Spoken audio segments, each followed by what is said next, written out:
إن الله وملائكته يصلون على النبي يا أيها الذين آمنوا صلوا عليه وسلموا تسليما.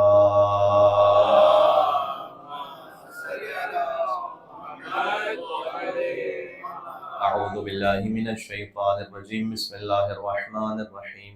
لا حول ولا قوة إلا بالله العلي العظيم. حسبنا الله ونعم الوكيل، نعم المولى ونعم النصير، وبه نستعين وهو خير ناصر ومعين.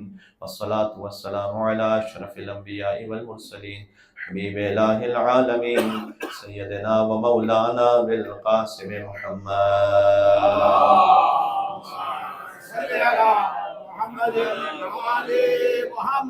وعلى آله الطيبين الطاهرين المعصومين المظلومين، سيما بقية الله في الأرضين الذين أذهب الله عنهم الرجس وطهرهم تطهيرا.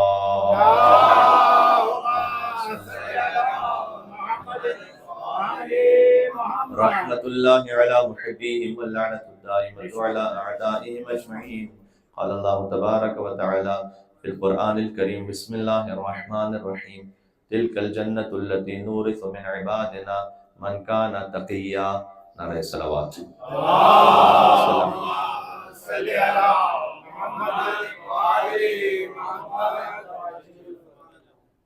مناسبتیں اس قدر زیادہ ہیں کہ ہر مناسبت پر بھی اگر چند دقیقے گفتگو ہو تو گفتگو کافی طولانی ہو سکتی ہے. چاہتا ہوں کہ مفید و مختصر گفتگو ہو جائے. بہرحال کل فرسٹ ورکنگ ڈے ہے، آپ تمام احباب نے پہنچنا ہے. خاص طور پر دو مناسبتیں تو آج کے دن ایک ساتھ جمع ہیں اور آپ کی توجہات کا طالب ہو. ابن الحسین کی ولادت بھی ہے اور شبیہ حسین کی ولادت بھی ہے. اس ایک فقرے کی وضاحت کے لیے فقط میں نے خطابت میں نہیں کہا، بلکہ امام جواد علیہ السلام کے القاب میں سے ایک شبیہ امام حسین ہے، ایک خاص واقعے کی وجہ سے، جو ہو سکا تو میں جشن میں پیش کر دیتا ہوں. بہرحال 6 مہینے کے سن میں اس شہزادے کے لیے بے شمار منقبتیں کہی گئیں، بے شمار مرثیے کہے گئے، لاتعداد مجلسیں ہوئیں. اور 6 مہینے میں بھی تاریخ میں دیکھیے تو فقط 2 دن ہیں کہ جن کا ذکر ہے کتابوں میں. ایک مدینہ سے نکلتے وقت 28 رجب المرجب اور ایک روز عاشور. تو مجھے یہ کہہ لینے دیجیے کہ جس کی زندگی کے 2 دن صدیوں پر محیط ہوں، اسی کو انا اعطیناک الکوثر کی تفسیر ہے. تو 9 رجب المرجب، البتہ کسی قدیمی منبع میں 9 رجب المرجب شہزادی کی ولادت کی تاریخ باقاعدہ لکھی بھی تو نہیں، لیکن چونکہ 6 مہینے کا سن ہے تو 10 محرم الحرام سے 6 مہینے قبل آپ آ جائیے تو 9 رجب المرجب، تو تقریباً یہی کوئی تاریخ ہے. 9 رجب المرجب سن 60 ہجری، بظاہر 15 اپریل سن 680 عیسوی. مشکل کشائے کربلا کے ہاں ان کے مشکل کشا کی آمد ہوئی، اور جو 6 مہینے میں عکس حسین ابن علی ہے، 6 مہینے کا عباس ہے، کم سینی میں وارث زور حیدر کرار ہے. بچہ بچہ تیرا ہر عمر میں غالب نکلا اور پڑ گیا وقت تو اصغر ابو طالب نکلا.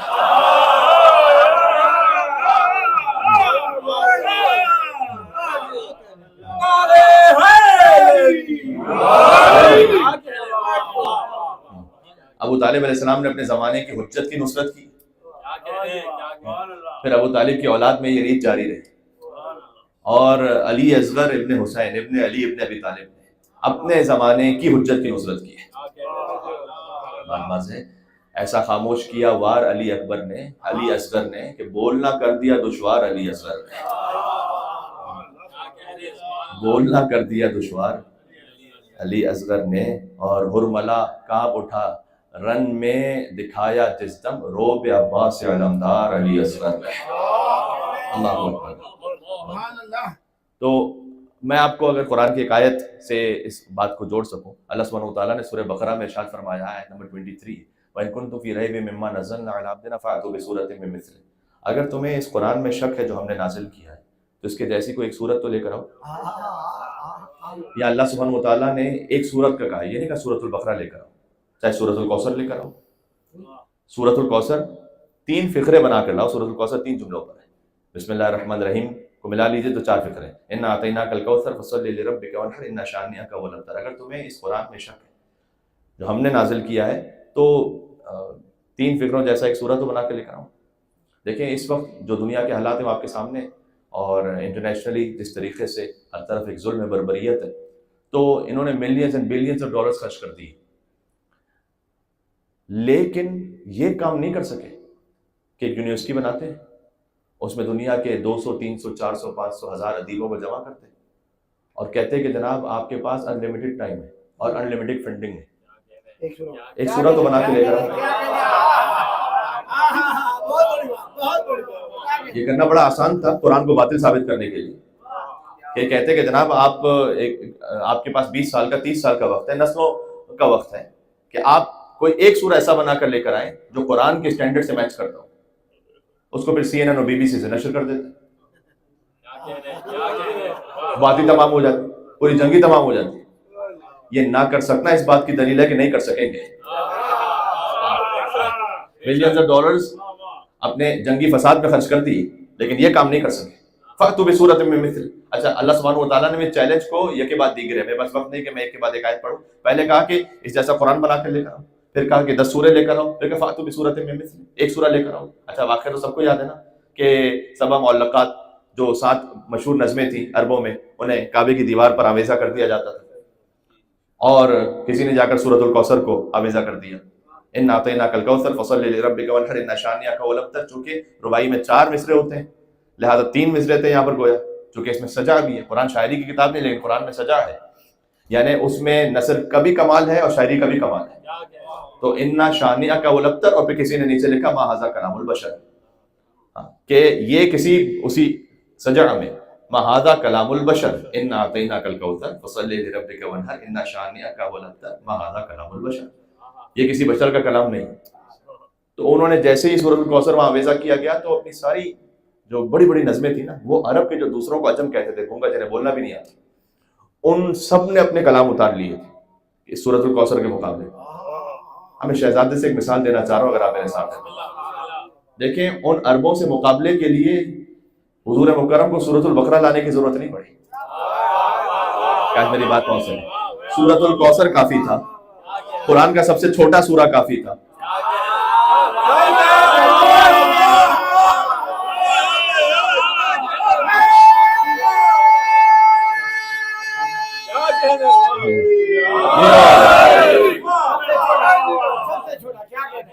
قرآن کا سب سے چھوٹا سورہ کافی تھا ان عربوں کو شکست دینے کے لیے.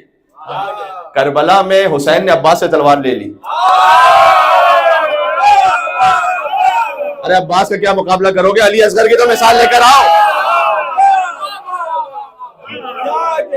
علی اصغر کا تو مقابلہ کر کے بتاؤ. اگر تمہیں اہل بیت علیہ السلام کے مقابلے پہ کسی کو لانا ہے، چھوڑ دو حیدر کرار، بڑے علی کو چھوڑ دو، چھوٹے علی کی مثال لے کر آؤ. بات سمجھ میں آ رہی ہے؟ چھوٹے علی کی مثال لے کر آؤ. تو حسین علی اصغر کو لے آئے، اور اس میں اتنا بڑا یوں سمجھ لیجئے کہ زندگی گزارنے کا درس ہے کہ اس پر اگر کم سے کم مجھ جیسا غفیر بھی چاہے تو 1 گھنٹے کی گفتگو ہو سکتی ہے. شہزادہ علی اصغر نے روز عاشور اپنے بظاہر مختصر سے عمل سے زندگی کا پورا فلسفہ اضطراب اور اطمینان سمجھا دیا. اضطراب جب انسان کچھ ڈسٹرب ہو، اور اطمینان جب وہ مطمئن ہو. امام حسین نے، آپ نے اسے مصائب پہ سنا ہے لیکن اسے اس درس کے ساتھ بھی سن لیجیے گا. امام حسین علیہ السلام نے کہا الم ناصری ینصرنا، بچے نے اپنے آپ کو جھولے سے زمین پر گرا دیا. یہ اضطراب کی علامت ہے. اضطراب زندگی میں اس وقت ہونا چاہیے کہ جب حجت خدا کو وقت کی ضرورت ہے، مدد کی ضرورت ہے. یہ شہزادہ علی اصغر نے سمجھایا ہے. آپ کے لیے زندگی میں کوئی نقصان ہو جائے، کوئی دنیا کا معاملہ ہو جائے، ٹھیک ہے، انسانی فطرت ہے کہ انسان کسی نہ کسی طرح سے ڈپریشن میں آ جاتا ہے، لیکن اصل اضطراب اس وقت ہونا چاہیے کہ جب میں کسی شریعت کے معاملے پر عمل نہ کر سکوں، میں کسی ایسی جگہ پر گرفتار ہو جاؤں کہ جہاں پر حکم شرعی پر عمل نہیں ہو پاتا.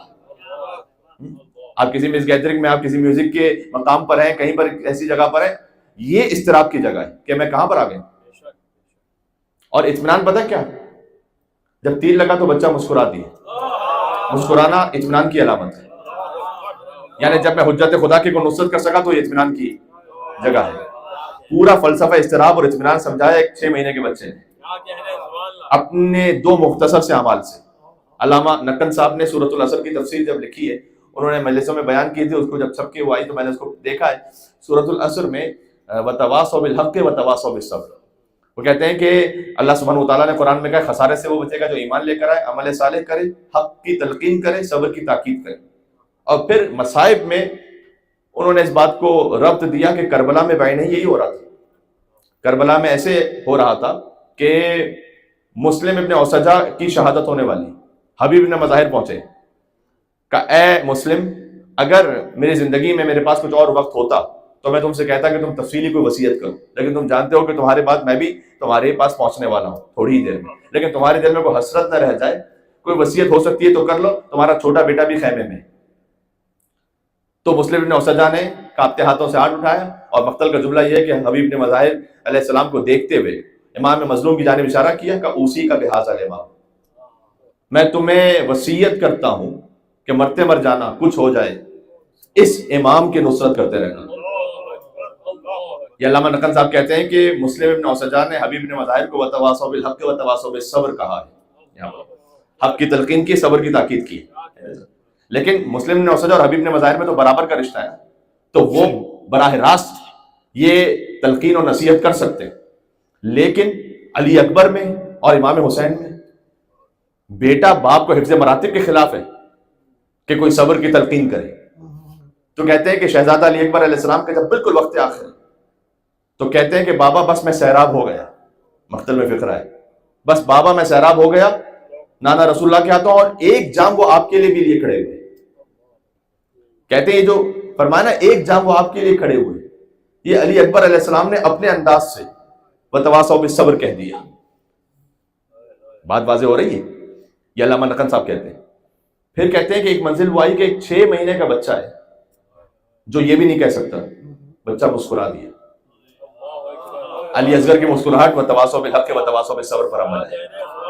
ہائے ہائے ہائے، بات پہنچ رہی ہے. تو یہ وہ شہزادہ ہے کہ جس نے اپنی زندگی کے ایک مختصر ترین حصے میں پورا فلسفہ اضطراب اور پورا فلسفہ اطمینان سمجھا ہے. ایک چھوٹی سی بات اور سن لیجیے گا، میں تقی جواد اسلام پہ کوئی بات کروں گا. وہ یہ کہ عام طور پر ہماری سوسائٹی میں بڑا کامن جملہ ہے، کہتے ہیں کہ بھائی بچے ماں باپ کی کمزوری ہوتے ہیں. آپ نے سن رکھا ہے؟ بہت سارے کام آپ خود نہیں کرنا چاہتے، بچوں کی وجہ سے کرتے ہیں. آپ چاہ رہے ہیں کہ بچہ فلاں برتھ ڈے پارٹی میں نہ جائے اس لیے جانا اچھا نہیں، لیکن بچہ ضد کر رہا ہے، بچے کی وجہ سے آپ کو جانا پڑے گا، کیونکہ بچے ماں باپ کی کمزوری ہوتے ہیں. کئی مرتبہ آپ جانتے ہیں کہ اس کو اس وقت یہ گیجٹ دینا یا یہ برانڈ کا موبائل دینا فوراً نہیں اس وقت یہ بہتر نہیں، لیکن بچہ ضد کر رہا ہے. بچے ماں باپ کی کمزوری ہیں، ماں باپ کو بہت سے کام بچوں کی وجہ سے کرنے پڑتے ہیں. علی اصغر نے سمجھایا ہے کہ کربلا میں بچے ماں باپ کی کمزوری نہیں بلکہ باپ کی طاقت ہے.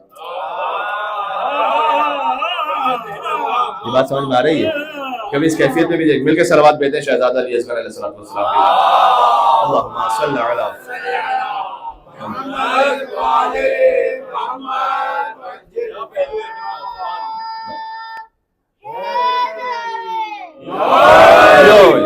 بچے باپ کی طاقت ہے. امام حسین کا جہاد اس وقت تک پورا نہیں ہوتا جب تک کہ شہزادہ علی اصغر علیہ السلام کی قربانی ساتھ میں شامل نہ ہو جائے. اس کا مطلب یہ ہے کہ کربلا میں علی اصغر حسین کی طاقت ہے، کمزوری نہیں. نعوذ باللہ من ذلک. بات واضح ہو رہی؟ کاش ہم اپنے بچوں کی ایسی تربیت کر سکیں کہ جب وہ آہستہ آہستہ جوان ہونے کی منزل پر آئیں تو وہ دین پر عمل کرنے کے معاملے میں ہماری کمزوری نہ بنے، ہماری طاقت بنے. یہ شہزادہ علی اصغر علیہ السلام کے جشن سے یہ 2 باتیں سیکھ کے جائیے گا. آپ کو اطمینان کب ہونا چاہیے؟ جب آپ حجت خدا کے راستے پر ہیں. آپ کو اضطراب کب ہونا چاہیے؟ جب اس راستے سے ڈیویٹ ہو رہے ہیں. اور بچوں کو اس طرح سے پروان چڑھائیے کہ یہاں تو تقریباً اس وقت بہت سارے فرسٹ جنریشن میں لیکن کچھ سیکنڈ جنریشن کے مائیگرنٹس، تو جو سیکنڈ جنریشن اور تھرڈ جنریشن اور ہماری نسلیں جو آتی جائیں وہ اپنے بزرگوں کی طاقت بنے. یہاں پر کچھ ایسے سینٹرز، کچھ ایسے مراکز، کچھ ایسے انسٹیٹیوشنز اور ایسا ماحول کریٹ کرنے کہ آپ بھی اگر ہمت چھوڑ جائیں تو بچہ ہمت دلائے کہ نہیں پاپا یہ کرنا ہے.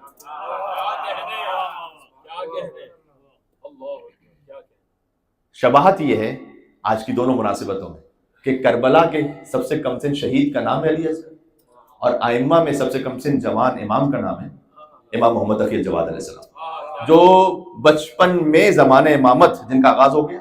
اب میں منصب امامت میں فائز ہوئے لفظ اس لیے نہیں کہنا چاہتا تھا کہ بہرحال امام از اول امام ہے، لیکن جن کا زمانہ امامت شروع ہو گیا.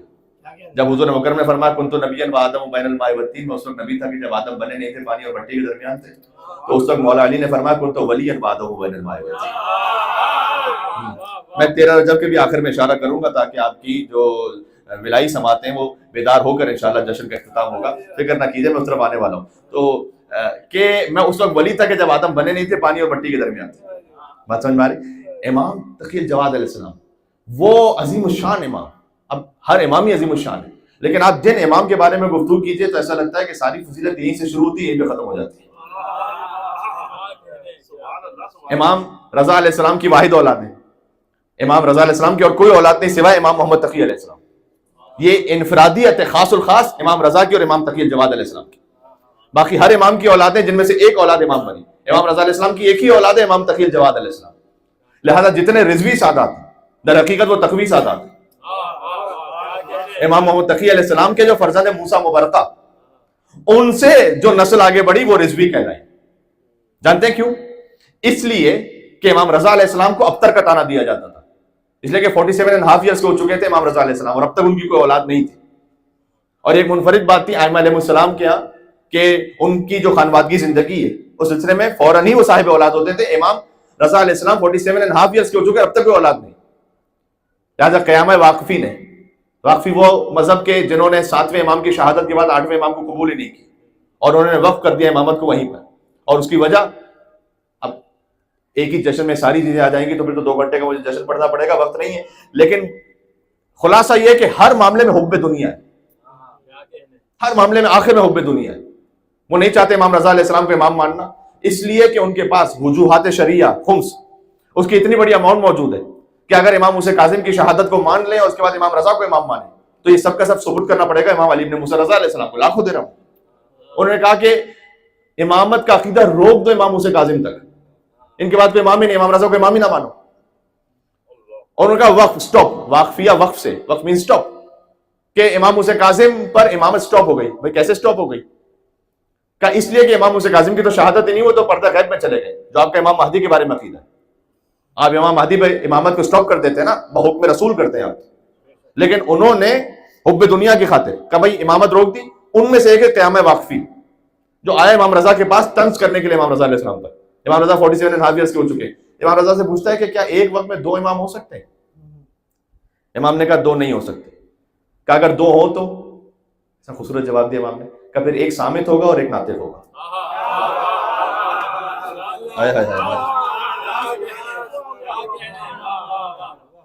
اس نے پلٹ کر کہا کہ صامت تو قرآن ہے اور ناطق میں آپ کو نہیں مانتا، نعوذ باللہ، اس لیے کہ آپ کی کوئی اولاد ہی نہیں. اگر آپ امام ہوتے تو آپ کی اولاد ہوتی کہ وہاں سے امامت کا تسلسل رہتا. تو یہ خود اس بات کی دلیل ہے کہ آپ امام نہیں ہیں. امام رضا علیہ السلام نے کہا کہ کیا تجھے مستقبل کی خبر ہے؟ اس کے بعد امام نے خوشخبری سنائی آج کے جشن سے متعلق ہے. سیولد مولود، اللہ ان قریب مجھے ایک ایسا بیٹا عطا کرنے والا ہے کہ لم یولد مولود منہ لشیع اعظم منہ لشیعتنا، اس مولود سے زیادہ بابرکت بچہ اللہ نے ہمارے شیعوں کے لیے عطا ہی نہیں کیا تھا. یہ امام تقی الجواد اللہ. اس کی ریزن سن لیجیے گا. ہر امام ہی صاحب برکت ہے، تو کیوں کسی اور امام کے لیے فقرہ نہیں کہا گیا؟ کہا گیا تو امام محمد تقی الجواد علیہ السلام کے لیے کہا گیا. اچھا، امام کے 2 لقب مشہور ہیں، تقی اور جواد، یہ تو آپ جانتے ہیں نا. امام کو متقی نہیں کہا گیا، امام کو تقی کہا گیا. بعد میں جنہوں نے بھی تقی نام رکھا وہ امام کے ہم نام ہونے کے سبب نام رکھا گیا، ان کے والدین نے رکھا، اچھا نام رکھا. لیکن امام کو تقی اللہ نے کہا ہے. آپ کو جانتے ہیں نا کہ اہل بیت علیہ السلام کے القاب انہوں نے خود سے نہیں رکھی، اللہ سبحانہ و تعالیٰ نے عطا کی. تقی پتہ ہے کس کو کہتے ہیں؟ متقی اور تقی میں کیا فرق ہے؟ متقی وہ کہ جو تقویٰ کے راستے پہ چلنے کی کوشش کرے، تقی وہ کہ جس کا عین وجود ہی تقویٰ. قرآن کی آیت سناؤں، سورہ مریم کی آیت ہے، تلک الجنۃ التی نورث من عبادنا من کان تقیا، ہم جنت کا وارث بنائیں گے انہیں جو متقی ہیں، نہیں جو تقی ہیں۔ جنت کے وارث میں اور آپ نہیں ہیں، جنت کے وارث اہل بیت علیہ السلام۔ ہم جنت کا وارث بنائیں گے اپنے بندوں میں سے ان کو کہ جو تقیہ، جو تقی، یعنی جس کا دیکھنا تقویٰ ہو، جس کا بولنا تقویٰ ہو، جس کا چپ رہنا تقویٰ ہو، جس کا اٹھنا تقویٰ ہو، جس کا بیٹھنا تقویٰ ہو، بلکہ اس سے محبت دوسروں کے لیے تقویٰ، اس سے محبت کرنا دوسروں کے لیے تقویٰ، یہ ہے تقی۔ جو اللہ اکبر، ایک عجب دو مصرے ہیں کہ جس کے دل میں تقی نہیں ہوتا، میں نے کہا جس سے محبت دوسروں کے لیے تقویٰ بن جائے وہ ہے تقی، جس کے دل میں تقی نہیں ہوتا وہ کبھی متقی نہیں ہوتا، وہ متقی ہو ہی نہیں سکتا۔ اسی خاطر ہے کہ اہل سنت امام جماعت کے پیچھے جب آپ نماز پڑھتے ہیں اس کی خاص آداب اور شرائط ہیں، ان شرائط کے ساتھ نماز ہو سکتی ہے۔ تو اس میں ہمارے جب آپ نماز پڑھی تو کہ بھائی امام عادل کے پیچھے نماز پڑھی، تو وہاں پر فقہاء نے لکھا ہے کہ وہاں پر عدالت کی شرط ہی مفقود ہو جاتی ہے، اس لیے کہ جو 12 امام کو نہ مانے وہ عادل ہی نہیں رہتا۔ تو جس کے دل میں تقی نہیں ہوتا وہ کبھی، 13 رجب سے جوڑ دوں آپ کو ان دو فکروں میں، وہ کبھی متقی نہیں ہوتا، اور اس کا تقویٰ عذاب ہے یا رب کہ جس کے دل میں علی نہیں ہوتا۔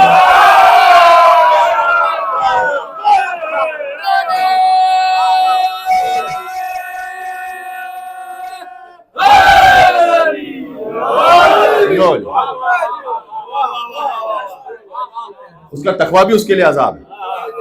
اگر تعجب ہے تو شیطان کو دیکھ، کسی کو تعجب ہو رہا ہے کہ یہ کیا کہہ دیا مولانا نے ممبر سے، تو اس کا تقویٰ کیسے عذاب ہوتا ہے؟ شیطان کو دیکھ لو، 6000 سال کی عبادت کر کے آیا ہوا ہے،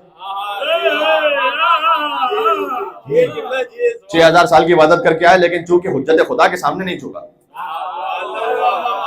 میں سوچتا ہوں جو آدم صفی اللہ کے سامنے نہ جھکے اللہ اسے شیطان بناتا ہے، تو جو علی ولی اللہ کے سامنے نہ جھکے اللہ کتنا بڑا شیطان بنائے گا۔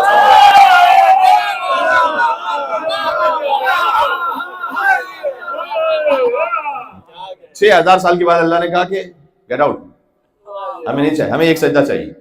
اب اس پہ گفتگو ہو سکتی ہے، لیکن خلاصہ کیا، تقی اور متقی کا فرق سمجھ میں آ گیا۔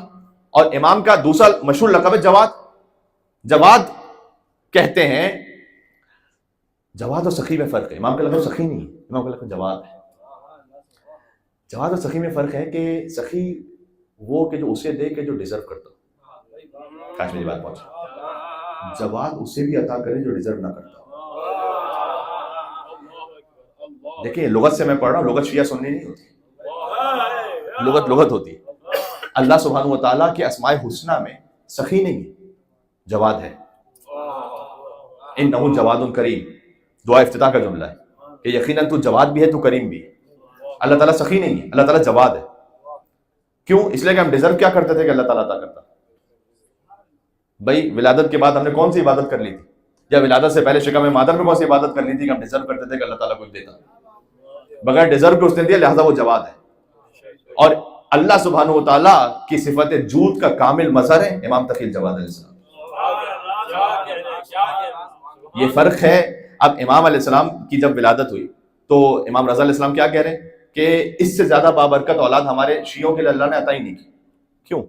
اس لیے کہ ایک ایسا یونیک مسئلہ حل ہوا ہے امام جواد علیہ السلام کی امامت کے ذریعے سے جو ان سے پہلے کسی امام میں نہیں۔ یہ سن لیجئے گا، بات تمام کرتا ہوں۔ یعنی منفرد امام جواد علیہ السلام حتیٰ امام علی علیہ السلام، اس لیے کہ امام جواد علیہ السلام کا منصب امامت شروع ہو رہا ہے 8 سال کے سن میں۔ 8 سال، تو کین یو امیجن کہ کوئی امت 8 سال کے بچے کو اپنا امام مانے۔ امام کا مطلب ہے کہ لیڈر مانے، رہبر مانے، جو کوئی پوچھنا اس سے پوچھے۔ Not easy. میں آپ کو ایک ایک فقرے میں تاریخ سناؤں، شاید آپ اس پہ تھوڑا سا محظوظ بھی ہوں اور آپ کو ایک تھوڑا سا آئیڈیا ہو جائے گا، ایک جنرل آئیڈیا۔ حضور مکرم کی وفات ہے 28 صفر 11 ہجری۔ امیر المومنین کا سن ہے اس وقت 33 ایئرس۔ امیر المومنین کی شہادت ہے 21 رمضان 41 ہجری۔ امام حسن علیہ السلام کا سن ہے 37 ایئرس، ان کی ایج۔ امام حسن علیہ السلام کی شہادت ہے 28 صفر 50 ہجری۔ امام حسین علیہ السلام کا سن ہے 47 ایئرس۔ امام حسین علیہ السلام کی شہادت ہے 10 محرم 61 ہجری۔ امام زین العابدین السلام کا سن ہے 23 ایئرس۔ امام زین العابدین السلام کی شہادت ہے 25 محرم 94 ہجری۔ امام محمد باقر علیہ السلام کا سن ہے 37 ایئرس. امام باقر علیہ السلام کی شہادت ہے 7 ذی الحج 114 ہجری. امام جعفر صادق علیہ السلام کا سن ہے 31 ایئرس. امام جعفر صادق علیہ السلام کی شہادت ہے 25 شوال 148 ہجری. امام موسیٰ کاظم علیہ السلام کا سن ہے 20 ایئرس. امام موسیٰ کاظم علیہ السلام کی شہادت ہے 25 رجب اسی ماہ میں آنے والی 183 ہجری. امام رضا علیہ السلام کا سن ہے 35 ایئرس. امام رضا علیہ السلام کی شہادت ہے 29 سفر یا 17 سفر 203 ہجری. امام جواد علیہ السلام کا سن ہے 8 سال. فرسٹ ٹائم ہو رہا ہے, فرسٹ ٹائم یہ ہو رہا ہے. ورنہ کوئی امام منصب امامت پر فائز ہو کے امامت کا زمانہ شروع کر رہا ہے 35 ایئرس میں, کوئی 47 ایئرس میں, کوئی 37 ایئرس میں. امام جواد علیہ السلام 8 سال. ارے یہ کیسے امام مانے سے, کیا کہنے, سبحان اللہ. اس کی تشریح کروں, میں نے کہا بار بار اب کہنا اچھا نہیں لگتا, 1 گھنٹہ چاہیے کم سے کم. لیکن اتنا سمجھ لیں, شیعت استوار رہی. امام جواد علیہ السلام کے بعد آپ کو کوئی فرقہ نہیں ملتا شیعوں میں کہ کوئی نیا فرقہ ڈیویٹ ہو کے بناؤ. مستحکم رہی, ثابت قدم رہی. کچھ ہکپس آئے جو میں ابھی سناتا ہوں آپ کو, خود ہمارے نفس کی اصلاح کے لیے, لیکن بہرحال کوئی فرقہ نہیں بن سکا اور پوری شیعت بالآخر محکم اور ثابت قدم رہی. چونکہ شیعت ثابت قدم رہی امام جواد علیہ السلام کے مرحلے پر, لہٰذا اگلے مرحلے پر امام علی نقی علیہ السلام کی جانب سے شیعوں کو زیارت جامع کبیرہ کا تحفہ عطا ہو گیا. جس نے اب تک زیارت جامع کبیرہ نہیں پڑھی ترجمے کے ساتھ, میں کہتا ہوں امامت کے حق میں جفا کی ہے اس نے, کم سے کم 1 مرتبہ پڑھنا چاہیے. میں ایسے علماء عرفاء فقہا کو جانتا ہوں جن کے بارے میں ہم نے پڑھ رکھا ہے کہ 70 ایئرس کنٹینیوس ایوری مارننگ کسی نہ کسی امام کے حرم میں انہوں نے 70 سال مسلسل زیارت جامع کبیرہ پڑھی. جب نجف میں تھے تو حرم امیر المومنین, قم میں آئے تو بھی مسجد قم کے حرم, مشہد گئے تو امام رضا علیہ السلام کے حرم میں, کربلا پہنچے امام حسین علیہ السلام کے حرم میں. 70 ایئرس کسی نہ کسی اہل بیت علیہ السلام کے حرم میں سے کہیں نہ کہیں 70 ایئرس زیارت جامع کبیرہ پڑھی. اور زیارت جامع کبیرہ اذن دخول ہے امام زمانہ علیہ السلام کے لیے. اذن دخول آپ پڑھتے ہیں نا, حرم میں جانے سے پہلے داخل ہونے کی اجازت لیتے ہیں. امام زمانہ علیہ السلام سے ملاقات کا اذن دخول کیا ہے؟ زیارت جامع کبیرہ ہے. یہ شیخ مرتضی انصاری کے واقعات سے ثابت ہے. شیخ مرتضی انصاری زیارت جامع کبیرہ پڑھتے تھے. بہرحال خالی زیارت جامع کبیرہ ہی ایک وصف نہیں ہے, لیکن یہ اذن دخول ہے. یہ پڑھتے تھے اور امام کی خدمت میں پہنچتے تھے. علامہ مجلسی کے والد ملا تقی مجلسی وہ کہتے ہیں, ان کا خود کا واقعہ ہے, انہوں نے کتاب لکھی ہے روضۃ المتقین. ملا یا ازل الفقی کا نام سنا, شیخ صدوق کی کتاب, اس کی شرح ہے روضۃ المتقین. اس کی 5ویں جلد میں وہ اپنا خود کا واقعہ لکھتے ہیں. زیارت جامع کبیرہ کی شرح لکھی ہے اس میں لکھتے ہیں وہ کہ میں سامرہ میں زیارت جامع کبیرہ پڑھ رہا تھا بلند آواز سے, جیسے ایک مداح پڑھتا ہے امام علی نقی کی قبر مطہر کے سامنے, اور دفعتاً مکاشفے میں کسی بھی کیفیت میں مجھے زیارت نصیب ہوئی حضرت حجت بقیت اللہ الاعظم کی. اللہم صلی علی محمد وعلی محمد. حضرت حجت کے نام پر آپ کو ایک اور پرجوش صلوات بھیجنی چاہیے.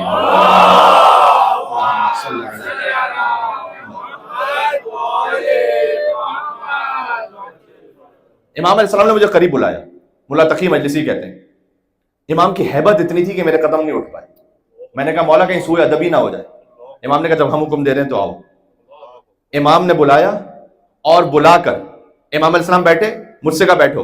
کہا مولا میں کھڑا رہوں کہیں بے ادبی نہ ہو جائے. کہا جب حکم دے رہے ہیں تو بیٹھو.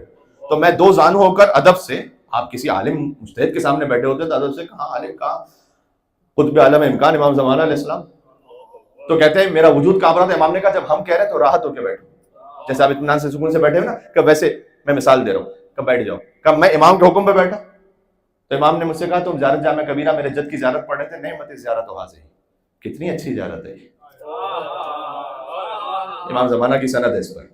اس کے بعد ملا تقی مجلسی کہتے ہیں کہ میں نے دیکھا رأیت ما لا يتحملہ العقول ضعیفہ, وہ کچھ دیکھا جیسے ضعیف عقلیں درک نہیں کر سکتی اور تحمل نہیں کر سکتی. اس کے بعد لکھا نہیں کہ کیا دیکھا میں نے, کہ ضعیف عقلوں کی بس کی بات نہیں ہے کہ اب وہ درک کر سکیں اور تحمل کر سکیں جو میں نے دیکھا. اس لیے نہیں لکھ رہا یہاں پر زیادت جامع کبیرہ. السلام علیکم یا اہل بیت النبوہ وموضع الرسالہ ومختلف الملائکہ ومحمد الوحی وخزان العلم ومنتهى الحلم ووصول الكرم وقادة الامم واولیاء النعم وعناصر الابرار ودائم الاخیار وساسة العباد وارکان البلاد وامناء الرحمن وسلالة النبیین وصفة المرسلین وعید الاخیرۃ رب العالمین ورحمۃ اللہ وبرکاتہ. یہاں سے زیارت کوئی نے شروع ہوتی ہے. ان ذکر الخیر کنتم اولا واصلا وفرعا ومعدنا ومقبل. خیر کا ذکر کیا جائے تو خیر کی اصل بھی آپ ہے, خیر کی فرع بھی آپ ہے, خیر کا اول بھی آپ ہے, خیر کا آخر بھی آپ ہے. سبحان اللہ. والحق معکم وفیکم ومنکم والیکم. حق آپ کے ساتھ ہے, آپ سے شروع ہوتا ہے, آپ میں, آپ ہی کی طرف واپس پلٹتا ہے. ایک فقرہ ایسا ہے, یعنی واقعا محیر العقول. یہ شیعوں کو عطا کب ہوا؟ ان کی عقل اس مقام پہ پہنچی کہ امام علی نقی علیہ السلام نے تحفہ عطا کیا, اس لیے کہ امام جواد علیہ السلام کی امامت پر ثابت قدم رہے تھے 8 برس کے سن میں. امامت کے عقیدے میں اس مقام تک پہنچ چکے تھے, ان کی عقلیں اس مقام تک پہنچ چکی تھی. اب امام جواد علیہ السلام 8 برس کا سن ہے, ہائے ہائے, امامت کا زمانہ شروع ہو گیا. دیکھیں یہی فرق ہے مرجعیت میں اور امامت میں. مرجعیت کے لیے بلوغت کی شرط ہے, امامت کے لیے نہیں.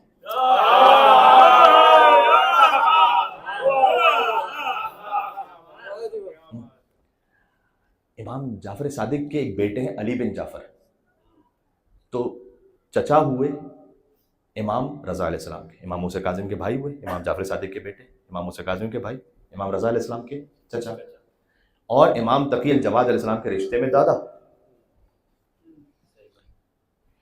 علی بن جعفر انتہائی بڑے محدث, انتہائی بڑے مفسر, اور اپنے اس مسن سال میں ویری ایجڈ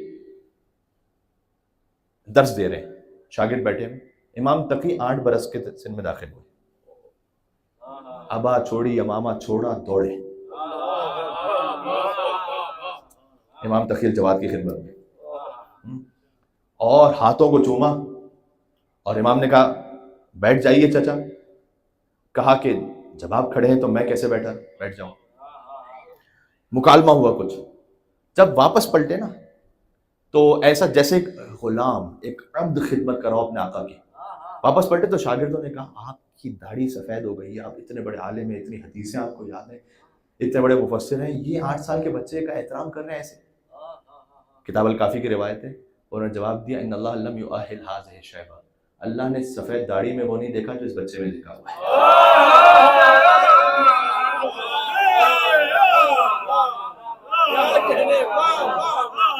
لیکن جشن امام محمد تقی پر ہے تو گفتگو نہیں پر ہونی چاہیے. مل کے صلوات بھیجیں امام تقی الجواد علیہ الصلوۃ والسلام. صلی علی محمد وعلی محمد.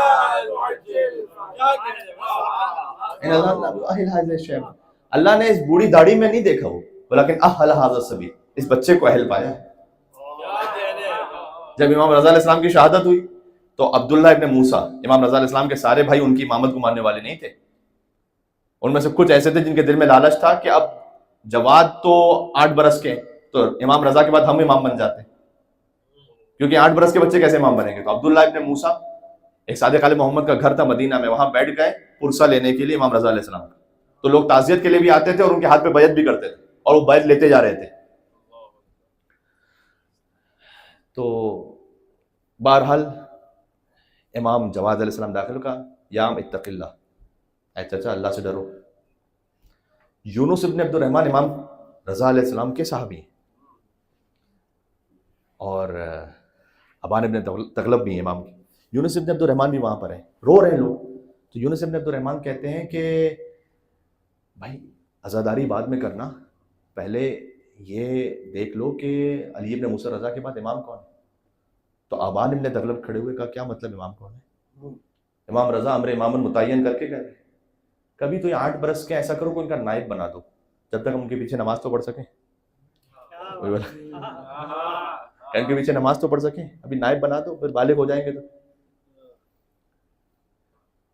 اب مجھے معاف کیجیے گا, دیکھیں امامت کے معاملے میں جو اسٹون شیعہ ہوتے تھے نا, وہ ایسے سینسٹیو ہوتے تھے.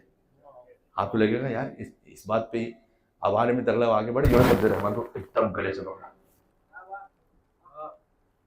اور کہا یہ ابن الفاعل. اب میں اس کا ترجمہ نہیں کر سکتا ممبر سے, یہ ابن الفاعل. کہا فلاں کی بیٹی. اب میں لفظ نہیں کہہ سکتا تو آپ کو سمجھ جائیں کہ کیا ہے فلاں کی بیٹی. ہمارے میں تغلب بہت مطلب کوئی لوز آدمی نہیں، لیکن امامت کا معاملہ ہے کہ نماز فائلہ کہ یاد رکھ اگر 8 برس کا بچہ ہے اور اللہ نے امام بنایا ہے تو امام ہے. کوئی 100 سال کا بوڑھا ہے اللہ نے نہیں بنایا تو نہیں ہے.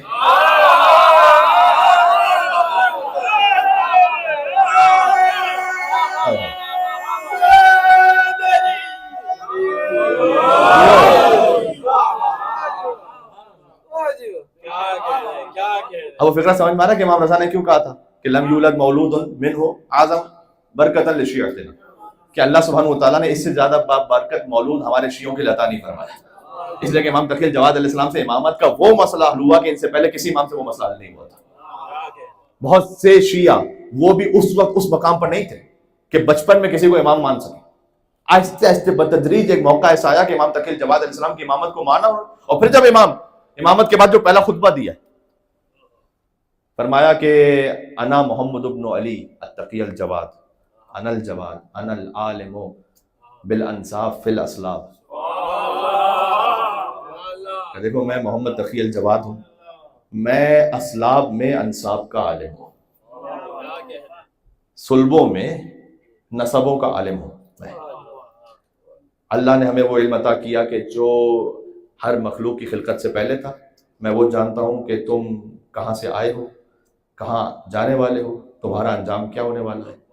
اس کے بعد کہا کہ اگر تم میں یہ وسعت ہوتی تو میں وہ سناتا کہ جو میرے آبا و اجداد سے مجھ تک پہنچا، لیکن اپنے دہن پر ہاتھ رکھا اور کہا اس یا محمد، اے محمد تقی چپ ہو جاؤ، جب تمہارے آبا و اجداد کو ایسے سننے والے نہیں ملے تو تمہیں کہاں سے ملیں گے، چپ ہو جاؤ نہ کہو. تو روک دیا امام نے، اس خطبے کو روک دیا امام نے.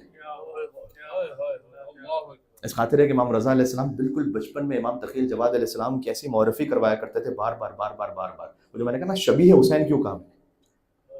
محمد ابن سنان ایک شخص ہے امام رضا علیہ السلام کے پاس آیا، کہتے ہیں میری آنکھوں میں بہت شدید درد ہے اور آہستہ آہستہ نظر آنا بند ہو رہا ہے، مولا کچھ کیجیے. امام خود شفا دے سکتے تھے. امام نے خط لکھا، بظاہر لگتا ہے کہ امام مدینہ میں نہیں تھے. خط لکھا اور کہا جاؤ مدینہ میرے بیٹے کے پاس تقی الجواد. اس نے آ کے وہاں پر دخل الباب کیا. کہتا ہے سن نہیں لکھا ہوا امام جواد کا، کہتا ہے کہ میں نے دیکھا ایک خادم باہر آیا والا آتے کہ ہی غلام، گود میں ایک بچہ تھا. گود کا بچہ یا 1 سال کا ہوگا، 2 سال کا ہوگا، زیادہ سے زیادہ 3 سال کا ہوگا، اس سے زیادہ گود کا بچہ نہیں ہوتا. کہ گود میں بچہ تھا. میں نے انہیں ان کے بابا کا خط دیا. 3 سال کا بچہ خط دیکھ رہا ہے. خط دیکھ کر کے مجھے کہا ناجن تجھے نجات عطا ہو گئی. صرف اتنا کہا. محمد ابن سنان کہتا ہے میں وہ کچھ دیکھنے لگا کہ زندگی میں کبھی ایسا دیکھا ہی نہیں تھا.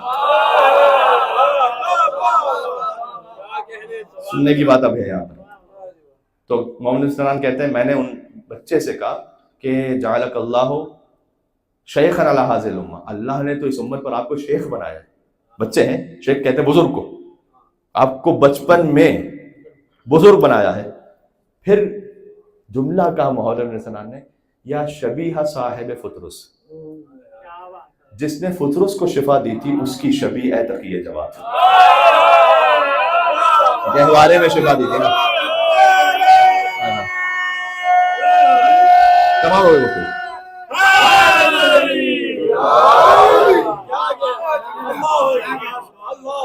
فطرس بھی حسین کے گہوارے سے مس ہوا تھا، حسین سے مس نہیں ہوا تھا، حسین کے گہوارے سے مس ہوا تھا. یہاں بھی تقی الجواد علیہ السلام نے مس نہیں کیا اسے. فقط کن فیکون کی زبان سے جملہ جاری ہوا، جو کن فیکون کی مظہر زبان ہے کہ ناجن تجھے نجات عطا ہو گئی تو بس ہو گئی. محمد ابن سنان نے کہا آپ تو وہ ہیں کہ جو فطرس کو شفا دینے والے کی شبیہ. اب شبیہ حسین سمجھ میں آ گیا، امام تقی الجواد علیہ السلام. سبحان اللہ. تو یہاں سلسلہ یہ ہے کہ پہلے کی فضیلت آخر تک جاتی ہے، آخر کی فضیلت پہلے تک پہنچ کے ختم ہوتی ہے. یہ ایک ایسا سلسلہ ہے. تو عزیزوں بس رجب المرجب کا موقع میں نے آج امام جواد علیہ السلام ہی کی مناسبت تھی، لہٰذا انہیں پہ گفتگو کر کچھ شہزادے کا ذکر ہو گیا. بہرحال رجب کی اصل شان تو ہر مومن کے دل پہ دستک دے رہی ہے.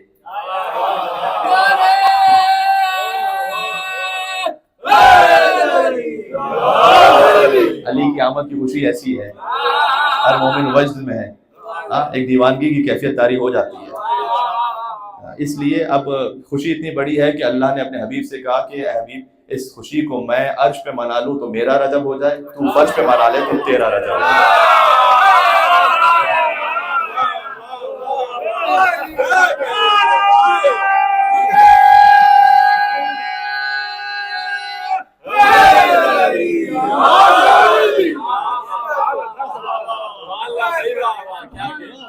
تو فرش پہ منا لے تو تیرا رجب ہو جائے۔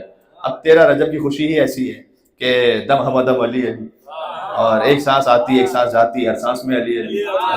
حضور مکرم نے فرمایا ذکر علی عبادت، علی کا ذکر کرنا عبادت ہے۔ دیکھو علی کا ذکر جب آپ یہ نعرہ حیدری یا علی کہتے ہیں نا، یہ علی کی عبادت نہیں ہو رہی، یہ اللہ کی عبادت ہو رہی ہے۔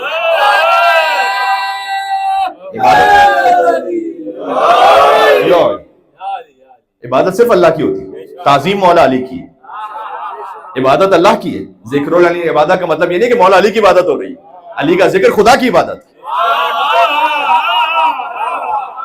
علی کا ذکر بندگی پروردگار ہے۔ ہاں علی کی قدرت میں کیا نہیں ہے، لیکن وہ پھر بھی خدا نہیں ہے۔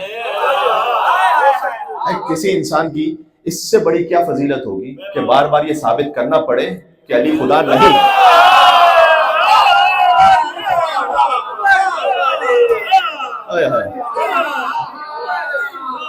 کسی بندے کی اس سے زیادہ بڑی فضیلت کیا ہوگی کہ بار بار یہ تقریر کرنی پڑے کہ دیکھو وہ خدا نہیں ہے۔ اللہ اکبر۔ ہاں وہ میر انیس نے کہہ دیا، یہی تو مصرع اور اختتام ہو گیا کہ خورشید فلک عکس درِ تاج علی ہے۔ پہلا مصرع سمجھیں گے تو پھر دوسرا مصرع سمجھنے میں لطف آئے گا۔ خورشید فلک، دیکھو علی کے سر پہ ولایت کا تاج ہے، اس پہ بہت سارے دور ہیں، ان میں ایک ہے آسمان کا سورج۔ یہ میں نے لکھا خورشید فلک، وہ علی کے سر پہ ولایت کا جو تاج ہے اس کا ایک دور ہے۔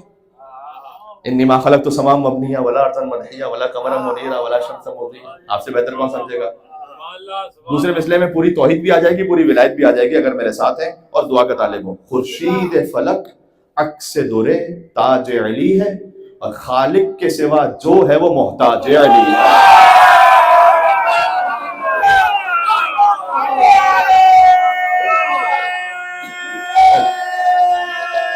نجف رسائی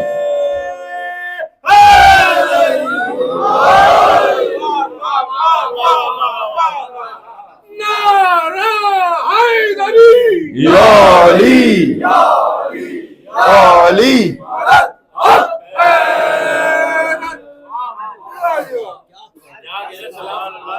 بات اختتام تک پہنچ گئی، میں نے آپ کے دل کو جوڑ لیا ٹوٹی ہوئی کعبے کی دیوار سے، کہ جس لکیر کے سارے شیعہ فقیر ہیں،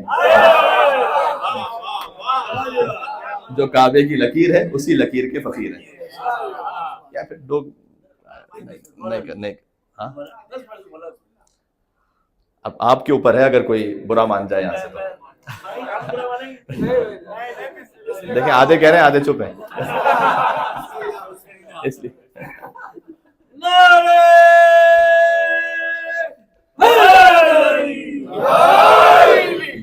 یہ جو چلے ایک فکرہ کہہ لو، آپ نے حکم دیا عزادار کا اور ایک مومن کا حکم ہے، جو حضور نے کہتے ہیں نا ذکر علی عبادت، میں نے کہا یہ مولا علی کا ذکر علی کی عبادت نہیں، علی کا ذکر اللہ کی عبادت ہے، علی کی تو تعظیم ہے، علی شاعر اللہ میں، شاعر اللہ نہیں فقط علی، شاعر اللہ تو صفا و مروہ بھی، علی سار اللہ ہے۔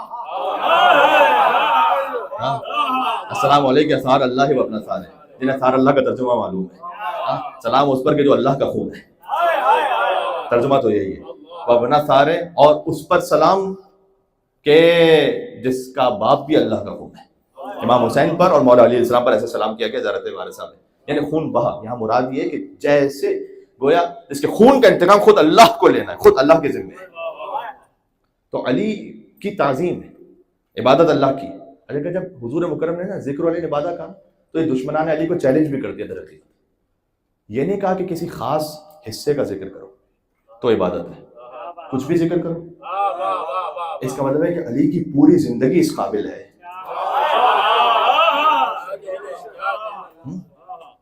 دیکھو اگر میں مسلمانوں کی سطح پہ آ کے بات کروں نا تو علی فقط وہ واحد صحابی رسول اللہ کے جن کی زندگی کا کوئی حصہ بھی ذکر کرتا ہوں کبھی شرمندگی محسوس نہیں.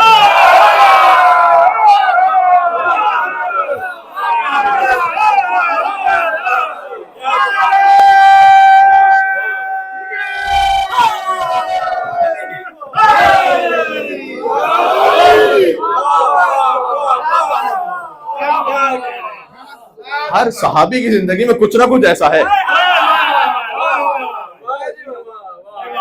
کیا بھری محفل میں ذکر کیجئے کہتے ہیں نہیں یار یہ چھوڑ دے. اب حضرت فلاں رضی اللہ تعالیٰ عنہ کتنے سناؤں میں آپ کو. علی کی زندگی کا کوئی حصہ ذکر کر دو کبھی شرمندگی نہیں ہوتی. پتہ ہے کیوں؟ اس لیے کہ علی نے کبھی بتوں کے آگے سر نہیں جھکایا. ایک اور فکر رکھوں، پتہ ہے کیوں؟ اس لیے کہ علی نے کبھی اپنے گھر کی کسی خاتون پر ہاتھ نہیں اٹھایا.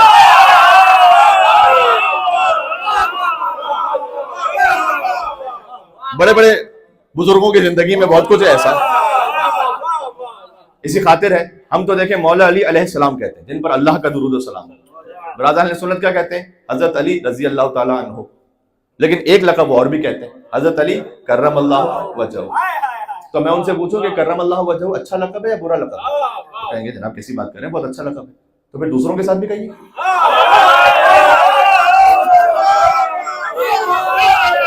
کیا آپ نے کہا مجھ سے تو بھائی دوسروں کے ساتھ بھی کہہ دیجیے کرم اللہ وجہہ. کہنا نہیں دوسروں کے ساتھ نہیں کہہ سکتے. ہائے ہائے ہائے فقط علی کے ساتھ کہہ سکتے ہیں. کیوں؟ کرم اللہ وجہہ اس کا مطلب یہ ہے کہ وہ چہرہ جسے اللہ نے عزت عطا کی کرامت عطا کی. اس لیے کہ چہرہ یہ بزرگان اہل سنت نے لکھا ہے اس لیے کہ یہ چہرہ کبھی بتوں کے آگے نہیں جھکاتا. اس لیے فقط علی کو کرم اللہ وجہہ کہہ سکتے ہیں. اب ایسے حساس نقطے میں بات آ گئی ہے نا کہ میں خود اپنے اندر ایک وجد میں ہوں. یعنی علی 2 سال کے تھے مثلا 1 سال کے تھے بتوں کے آگے سر نہیں جھکایا. بچپن میں بھی تھے بتوں کے آگے سر نہیں جھکایا. دیکھو بچہ وہی کرتا ہے جو باپ کو دیکھتا ہے.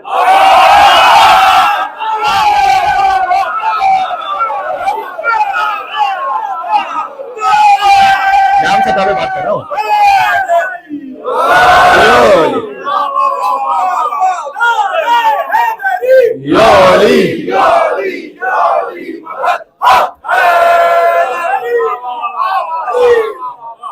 بچہ وہی کرتا ہے بالکل عام سطح پہ بات کروں مسلمانوں کی سطح پر بچہ وہی کرتا ہے جو باپ کو کرتا ہوا دیکھتا ہے. اس کا مطلب مانو کہ کبھی ابو طالب نے بتوں کے آگے سر نہیں جھکایا تھا. بھائی 2 ہی باتیں ہیں. Decide your self. میں آپ کے ذریعے اپنے نامانوس مجمع سے مخاطب ہوں. یہ جملہ میں نے علامہ تعالی جوہری صاحب سے استعار لیا کہ ڈیسائیڈ یور سیلف. دیکھو دو میں سے ایک ہی بات ہو سکتی ہے ورنہ تو ہم بھاگنے نہیں دیں گے. ہیں بہت سے فرار کے ماننے والے لیکن ہم بھاگنے نہیں دیں گے. یا تو علی چونکہ 2 سال میں بھی بتوں کا سجدہ نہیں کرتے تھے لہذا علی کو امام مانو. کیا علی 1 سال میں بھی جانتے تھے ولادت کے وقت سے ہی جانتے تھے کہ بتوں کو سجدہ کرنا حرام ہے.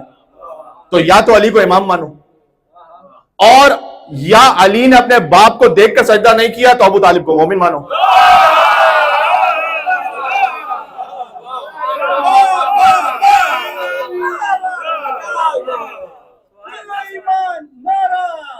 مل کے علی آپ کے اس کہنے کی برکت سے حضرت ابو طالب علیہ السلام کا ذکر بھی آ گیا اور حضرت ابو طالب علیہ السلام کی خوشخبری پوری ہو رہی ہے 13 رجب 17 ربیع الاول یکم عام الفیل کو خوشخبری دی تھی فاطمہ بنت اسد کو کہ اصبری سبتن آپ 30 سال صبر کیجیے اور بشروا کو بمثلہ الا النبوہ میں آپ کو ایسے ہی بیٹے کی بشارت دیتا ہوں جو ہو بہو محمد جیسا ہوگا. ابو طالب نے اللہ اکبر الا النبوہ بس نبوت کے علاوہ بالکل محمد جیسا ہوگا. تو ابو طالب علیہ السلام کی خوشخبری پوری ہو رہی ہے اس لیے کہ فاطمہ بنت اسد جب کعبے میں گئی تھی نا پورا مکہ آ گیا تھا. دیوار بند ہو گئی تھی نا پورے مکہ میں کوہرام ہے. نہیں آئے تو ابو طالب نہیں آئے. مجھے ایک کوئی ضعیف روایت بھی بتائیے کہ ابو طالب فکر کر کے آ گئے ہوں کہ یہ کیا ہو گیا. ابو طالب جانتے ہیں کہ منصوبہ الہی ہے.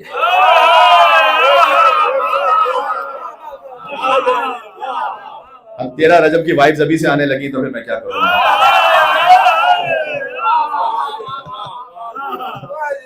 کہ وہ منصوبہ الہی ہے اور منصوبہ الہی نے پورا ہونا تھا. اب مثال دے رہا ہوں, یہاں دیوار ٹوٹنے لگے تو یہ جشن پڑھنا بڑا مشکل ہو جائے گا. اگر ٹوٹنے لگے دیوار اور خاتون اس کیفیت میں, واضح حمل کا موقع ہے, سے پہلے بیٹے نہیں ہیں علی کہ فاطمہ بنت اسد کو پتہ نہ ہو کہ کیا ہونے والا ہے, پہلے طالب ہیں, پھر عقیل ہے, پھر جعفر ہیں, پھر علی, ان سے پہلے ام ہانی بھی, تو خوب جانتی ہیں کہ اس وقت کون سا موقع ہے, اور خود تشریف لائی ہیں, بائی چانس نہیں گھر سے نکل کر آئی ہیں, اپنے آپ کو کعبے سے مس کر رہی ہیں. ویسے کہا جاتا ہے کہ عورت ناقص العقل ہوتی ہے, لیکن عورت میں بھی تو فرق ہوتا ہے نا.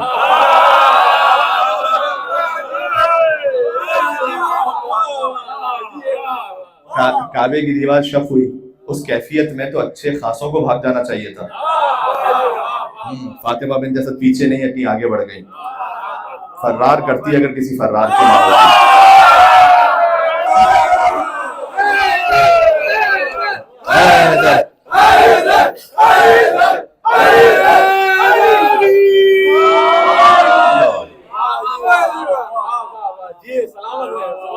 اللہ سبحانہ وتعالیٰ آپ کو شاد و آباد رکھے اور سلامت رکھے. اسی طریقے سے مولا کی خوشی میں ہنستے رہیں, مسکراتے رہیں. تو یہاں پر مسکرائے گا وہ قبر میں بھی مسکرائے گا. جس نے یہاں یا علی کہہ دیا وہ وہاں بھی علی کہے گا بے شک انشاءاللہ. اور اللہ سبحانہ وتعالیٰ ہماری نگاہوں کو حرام سے بچائے, ہماری زبان کو حرام بولنے سے بچائے, ہماری سماعتوں کو حرام سننے سے بچائے, ہمارے ہاتھوں کو حرام کی طرف بڑھنے سے بچائے, اور ہمارے قدموں کو حرام کی طرف جانے سے بچائے, اور ہمارے دل کو غرور, تکبر, حسد, نخوت, کبر, منافقت سے بچائے. اے پروردگار اپنے بچوں کی تربیت, اپنے گھر کا ماحول امام زمانہ علیہ السلام کے امر کے مطابق کرنے کی توفیق عطا فرما, ان کے قلب مقدس کو ہم سے راضی و خوشنود فرما. ایک شاید بات میں نے پہلے سنائی ہو یا نہ سنائی ہو مجھے نہیں معلوم, کہ حضور مکرم نے گوشت دیا تھا تقسیم کرنے کے لیے, ان کی زوجہ نے تقسیم کچھ کیا کچھ نہیں کیا, تو حضور نے آ کے پوچھا کہ وہ گوشت کہاں ہے, کہ کچھ دے دیا ہے کچھ رہ گیا ہے. حضور نے کہا جو دے دیا ہے وہ رہ گیا ہے.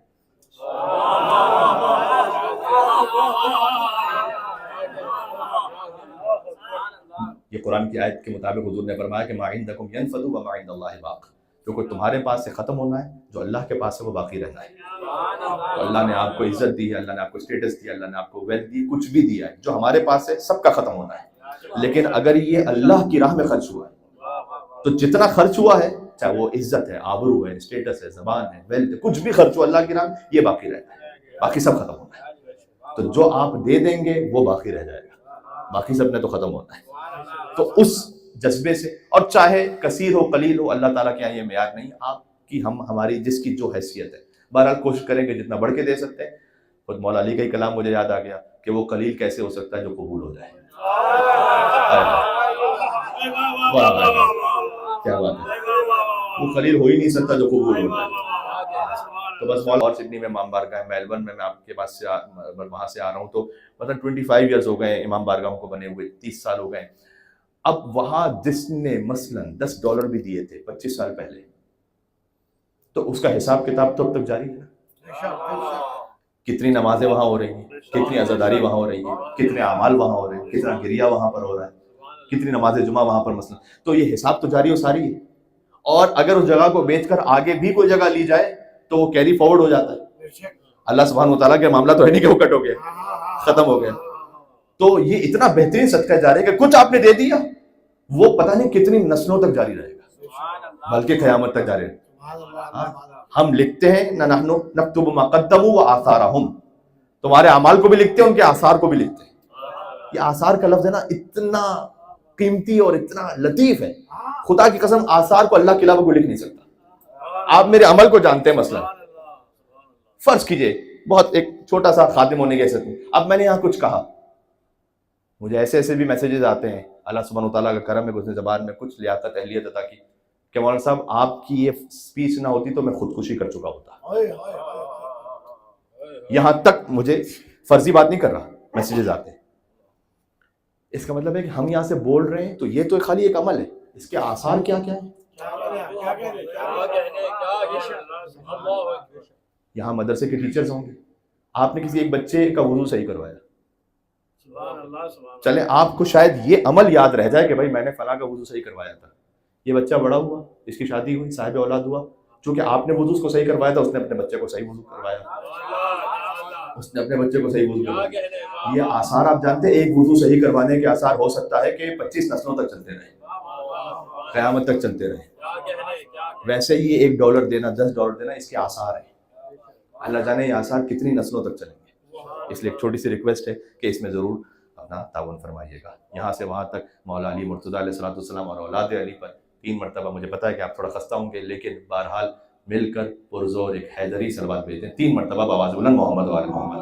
اللہم صلی علی محمد و آل محمد، اللہم صلی علی محمد و آل محمد، اللہم صلی علی محمد و آل محمد وعجل